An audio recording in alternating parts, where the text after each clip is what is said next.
आज की प्रेस वार्ता में जिस प्रकार से इस जिले के जो हमारे आदरणीय मंत्री जी हैं, जिस प्रकार से वो लोकतंत्र की हत्या करने का प्रयास कर रहे हैं और जिस प्रकार से लोगों को डराने का, लोगों को धमकाने का, लोगों के ऊपर एफआईआर कराने की बात जो करते हैं और कर रहे हैं,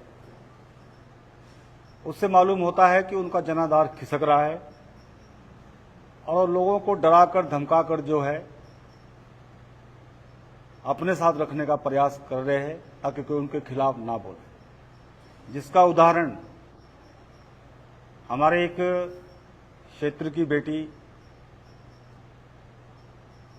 मेरा उनसे कोई परिचय नहीं है लेकिन सोशल मीडिया के ऊपर मैंने उनको देखा है।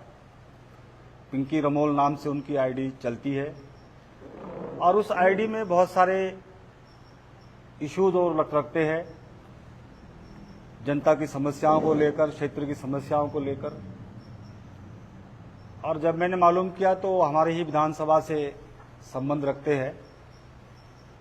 उनका घर जो है वो शिलाई विधानसभा में ही है और उनका जो परिवार है, उनके पिताजी पिछले 60 साल से माननीय मंत्री जी के साथ ही जुड़े हैं, उनका ही परिवार है। उस बेटी ने कुछ बातें सोशल मीडिया के ऊपर लिखी,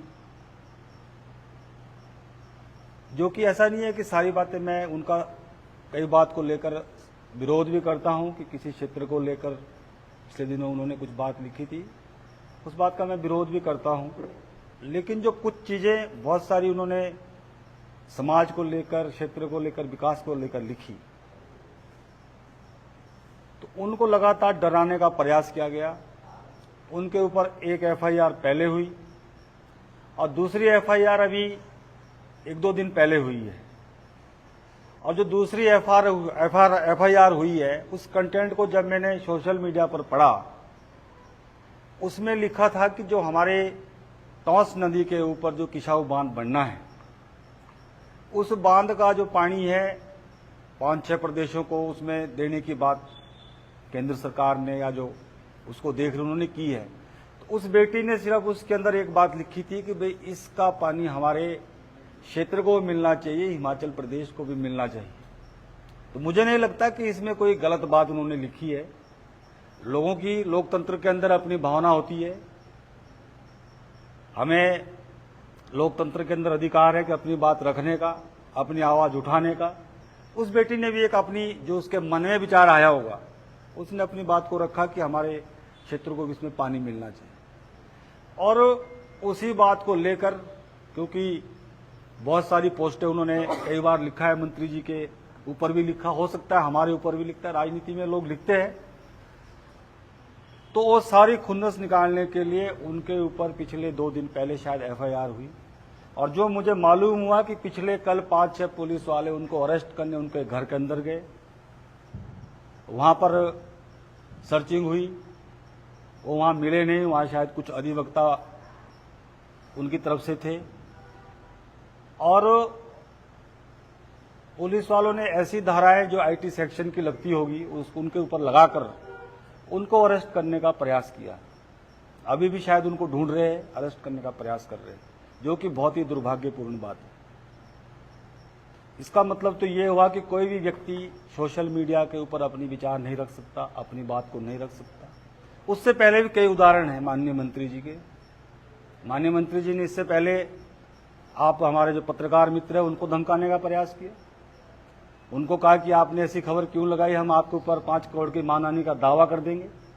इस प्रकार की भी खबरें।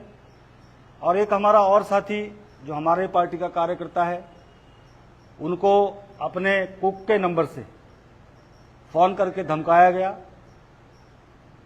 कि आप लोग, कोई उनका मीटिंग का इश्यू था ओबीसी हमारे समाज के लोगों का, उनको धमकाया गया कि मैं ऐसा ही बोल रहा हूं थाने से, आप यहां पर आइए, आप इस प्रकार की बात क्यों कर रहे हैं। जब उन्होंने पूछा कि आप अपना बैट नंबर बताइए, आप कौन से थाने से बोल रहे, तो उन्होंने फोन काट दिया।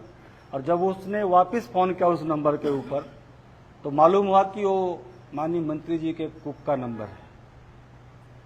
उन्होंने कहा कि आपने फोन कहाँ दिया था? उसने कहा मैंने फोन रखा था, पता नहीं किसने की। और उस व्यक्ति ने पुलिस थाने शिमला में जाकर मंत्री जी के खिलाफ रिपोर्ट दर्ज कराई है, कंप्लेंट दी है कि मुझे धमकाया गया, बताया गया, लेकिन अभी तक शायद वो एफआईआर नहीं हुई है। इस प्रकार की बौखलाहट एक इतने वरिष्ठ नेता जो 6 बार के विधायक रहे हैं, प्रदेश के अंदर कैबिनेट मंत्री है, आप इस प्रकार की राजनीति करने पे उतर आए हैं कि आप पत्रकारों को डराएं, उनके ऊपर मानहानि का मुकदमा करने की बात कहें, आप किसी बेटे के ऊपर किसी कार्यकर्ताओं से एफआईआर करवाएं। उससे पहले हमारा कार्यकर्ता हमारे कमरोह क्षेत्र से, उनके ऊपर एफआईआर करवा दी, उनका फोन आज भी जब्त है। यानी इतनी छोटी राजनीति आज माननीय मंत्री जी कर रहे हैं, जिससे साफ जाहिर है, इससे उनकी बौखलाहट झलकती है कि अपना जनाधार शिलाई विधानसभा में खो रहे हैं। दिन प्रतिदिन जो है उनका ग्राफ गिर रहा है, इसलिए इस प्रकार की होची राजनीति कर रहे हैं।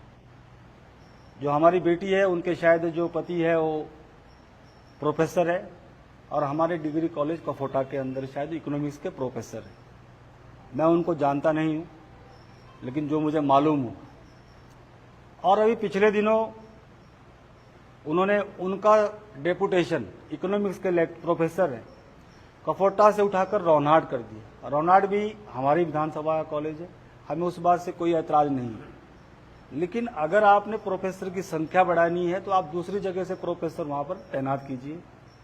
आप अपने क्षेत्र के एक कॉलेज से, जिस कॉलेज में ऑलरेडी बच्चे इकोनॉमिक्स के पढ़ रहे हैं, आप उनका डेपुटेशन